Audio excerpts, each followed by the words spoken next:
Heavenly Father, I come before you today, lifting up my body and health into your loving hands. You are the creator of all things, the great physician who heals and restores.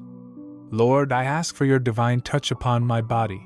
Bring strength where there is weakness, healing where there is pain, and renewal where there is weariness.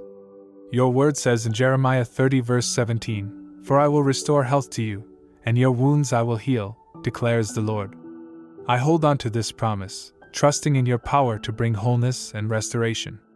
Father, guide me in making wise choices for my health.